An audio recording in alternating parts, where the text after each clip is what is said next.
Shalom, hari ini kita akan merenungkan bagian firman Tuhan dari kitab Hakim-Hakim pasal yang keempat ayat 4 sampai dengan ayat yang ke-10 dengan satu tema, berjuang.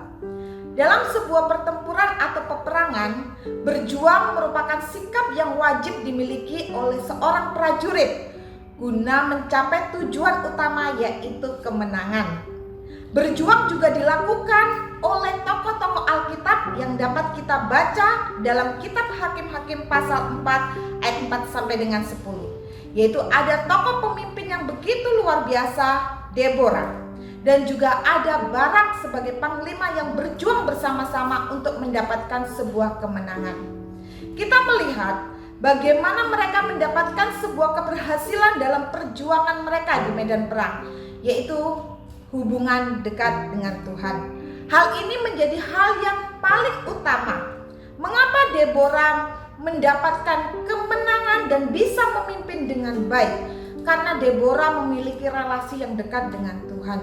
Kedekatan dengan Tuhan membuat Deborah melihat misi dan visi daripada Tuhan. Termasuk bagaimana Deborah yang Tuhan utus untuk memberitahukan akan berperang dengan Kanaan dan akan mendapatkan keberhasilan. Tetapi kita melihat bagaimana Barak yang sudah mendapatkan perintah dan juga arahan daripada Deborah, dia tidak berani. Kita juga tahu bagaimana Deborah yang adalah seorang hakim atau nabiya pada akhirnya mendapatkan satu kemuliaan karena kemenangan yang mereka dapatkan. Kedekatan dengan Tuhan akan menolong kita untuk tahu secara jelas pimpinan dan pertolongannya, dan juga keyakinan untuk kita bisa melangkah.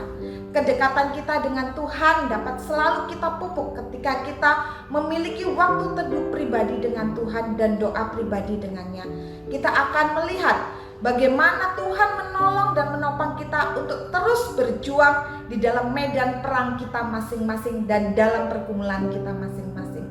Yang kedua yang dapat kita lihat yaitu selain kedekatan dengan Tuhan, kita juga melihat bagaimana sebuah tim yang utuh. Meskipun Barak mengalami sebuah ketakutan ketika harus berperang, memimpin perang melawan Kanaan dan harus meminta Deborah untuk ikut serta. Tetapi kita melihat bagaimana Deborah tahu sebagai sebuah tim yang utuh, mereka membangun satu sinergisitas untuk maju berjuang bersama-sama. Sehingga kemenangan yang mereka hasilkan. Dalam kehidupan kita sebagai anak-anak Tuhan, kita tidak berdiri sendiri. Tetapi kita juga memiliki tim-tim yang ada di sekitar kita. Termasuk bagaimana setiap diri kita untuk melakukan tugas tanggung jawab dengan baik. Setiap apa yang Tuhan perintahkan untuk kita lakukan sesuai dengan porsi kita, maka penting untuk kita melakukan dengan tanggung jawab. Belajar dari Deborah, bagaimana dia melakukan dengan penuh tanggung jawab, termasuk menguatkan yang lemah. Ketika dalam satu kelemahan orang-orang di sekitar kita, kita sebagai satu tim kesatuan anak Tuhan, tentu kita perlu untuk menguatkan satu dengan yang lain. Bagaimana kita bisa saling mendoakan, kita bisa sharing, dan kita juga bisa saling menopang di dalam gelanggang perjuangan kita di dunia ini sebagai tim anak-anak Tuhan. Mari kita juga membangun kerjasama yang baik. Kita adalah bagian dari tubuh Kristus untuk kita berjuang bersama, menaklukkan dunia yang penuh dengan tantangan.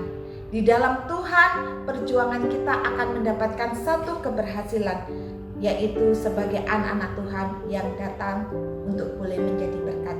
Kiranya Tuhan boleh menolong kita. Semangat untuk berjuang.